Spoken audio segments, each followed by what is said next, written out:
আজকে রবিবারে আমাদের জমজমাট।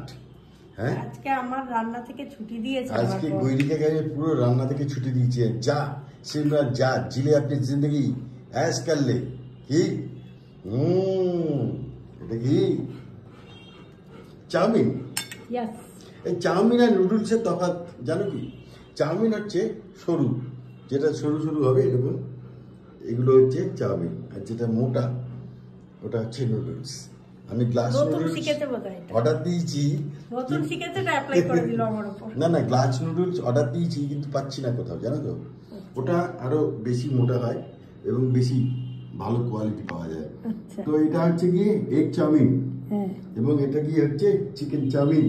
মা চিকেন খায় না, এগও খায় না, কিন্তু এগ মাকে বেশি দেওয়া হবে, তাই তো মা? কি খবর আপনার?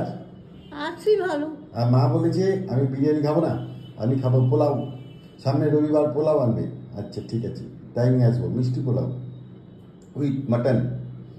রবিবারগুলো আমরা একটু বাইরে খাচ্ছি, আর লাস্টে একটুখানি মিষ্টি। আমরা রবিবারগুলো একটু ছুটি কাটাই, গৈরিকাকে ছুটি দিই। আর এটা আজকে গৈরিকা কি বানিয়েছে? সুজির চিল্লা, সেই সঙ্গে সস ফাটাফাটি হয়েছে। এই সসটা দিয়ে খেতে আমি জীবনে প্রথম খেলাম। গৈরিকা প্রথম খেলে বোধ হয়, আমিও প্রথম। হ্যাঁ, খেতে বেশ ভালো লাগছে। আর এই চাউয়ের সঙ্গে এটা ভুলভাল এখানে স্যালাড দিয়েছে, শসা এবং পেঁয়াজ। আমার এটা পছন্দ নয়, আর এই কোয়ালিটি খুব একটা কিছু ভালো নয়, আমি যা বুঝতে পারছি। কারণ চিকেনটা দাম নিয়েছে 70 টাকা, আর এই দাম নিয়েছে 50 টাকা। লোকাল দোকান থেকে এটা আনা।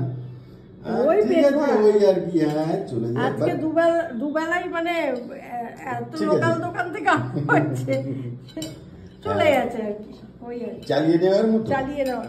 হ্যাঁ, কিন্তু বেটার আরো অন্য দোকান থেকে আনা উচিত ছিল। যাই হোক, এটা একটা অভিজ্ঞতা হলো, আমি অ্যাভয়েড করবো। তো ঠিক, ছুটি তো তোমার, রান্না তো নেই আর কি। একদম, হ্যাঁ, আমার ছেলের রান্নাটাও ও করেছে আজকে। না না, গৈরিকা এছাড়া রান্না বাদ দিয়ে আজকে অনেক কাজ আছে, কাজ করেছে, ঘরদোর পরিষ্কার টরিষ্কার অনেক কিছু। তাই জন্য গৈরিকাকে আজকে ছুটি ছুটি ছুটি। ও হ্যাঁ, ভালো কথা, কোথায় গেল সে? হ্যাঁ, এই যে হ্যালো, কি এটা? ওটো, মুখটা দেখাও। টেবিলে তোরা কি করছিস রে তুই? হ্যাঁ, কি ব্যাপারটা কি রে? এ বাবা, ওর কিন্তু ডিনার হয়ে গেছে। ও সুজির চিল্লা খাবে বলে বসে আছে। ও এই চিকেন চাউমিনও খাবে। এই কালকে আমি জামাটা উল্টো পড়েছিলাম, তোমরা সবাই বলেছো। আসলে কি বলতো, মানে রেসিপি করার পরে কালকে এত মানে করার পরে কালকে কি রেসিপি ছিল আমার পক্ষে, সেটা মাথায় নিয়ে করতে গিয়ে আমি এত ক্লান্ত বিধ্বস্ত হয়ে গেছি যে জামাটা যে উল্টো পড়েছি। চন্দন বলছে, মাম তুমি উল্টো জামা পরেছো? শোনো জামা, আমি দেখছি কমেন্ট বক্সে সবাই উল্টো জামা উল্টো জামা। হ্যাঁ, আমি যে শোনো, আমি যে জামা পরেছি এই যথেষ্ট নাকি? আর গরমে না রেসিপি করতে গেলে খুব কষ্ট হয়, সেটা ঘটনা। তারপরে ধরো তোমার রেসিপি আমি করছি, ফলে পর পর পর পর একটু তো ওলট পালট হয়ে যাচ্ছে, কিন্তু আলটিমেট বিষয়টা হচ্ছে, কিন্তু একটু তো ওলট পালট হয়ই, আমি একদম এটা স্বীকারোক্তিই দিচ্ছি। কিন্তু খেতে ভালো, কিন্তু হ্যাঁ, আলটিমেট বিষয়টা ওটাই হয়, টেস্ট ভালো। কিন্তু হয়তো কোনোটা আগে কোনোটা পরে এরকম হয়ে যায়, অতটা মাথায় রেখে করা তো ঠিক, সেই জন্য ফলে আমারটা তারপরে এত বিধ্বস্ত হয়ে যায়। একটা সামান্য রেসিপি করেও নিজের রেসিপি করাটা খুব সোজা, সেটাই অসুবিধা। আর এই যে তুই এই চাউমিনে সস ফস দিলে না তো? এই তো সস রয়েছে, ওইটুকু সস কি হবে? এ বাবা, মা সস নেবেন না নাকি? কোথায় গেল সস? কোথায়? এই যে এখানে। এখন ডিম পাচ্ছে, বসে বসে ডিম আমি অনেক বেশি দিয়েছি, আর নেই। হ্যাঁ, ডিম নেই, খেয়ে নিন, খেয়ে বলুন, খেয়ে বলো কিরকম খেতে। আমি আগে ডিম পাচ্ছি, আমি ডিম খেতে। হ্যাঁ, মা ডিম খায় না। মার এখন না ব্যাপারটা ভয়, জানো তো। মার অ্যাকচুয়ালি পেট ব্যথা। হ্যাঁ, এইটুকুনিতে কিন্তু মার কিছু হয় না এখন আর, তবু ভয় খায় না। আমি দেখেছি এইটুকু খেলে মার এখন আর কিছু হয় না, তবু ঠিক আছে, ভয় পায়, ডিম খেতে চায় না, ওই জন্য আমিও আর জোর করি না। ঠিক। আর একে দেখো, এ বাবা, আমি এদিকে এলাম, মুখ গুলিয়ে নিল। মাম, এ কিন্তু মুখ গুলিয়ে নিচ্ছে। ও আমার ছেলে, মান সম্মান বোধ সাংঘাতিক। ছেলে খেলা করবে, তুমি এ সমস্ত সহ্য করবে না। চলো ঠিক আছে, গুড নাইট, শুভরাত্রি। রবিবার আজকে গৈরিকা একটু ভালো কাটলো, আমাদের সবার আজকে একটু হেক্টিক ছিল। দেখা হবে পরে কোনো ভিডিও। ভালো থাকবেন, সুস্থ থাকবেন। গৈরিকা জানে সে পেলে আজকে যে গানটা গেছি ওটাই গিয়ে দিই, মনে পড়ছে না আর অন্য গান। মধুর মধুর বংশী বাজে কোথা কোন কদম তলিতে, আমি পথের মাঝে পথ হারালেম ব্রজে চলিতে, কোন মহাজন পারে বলিতে।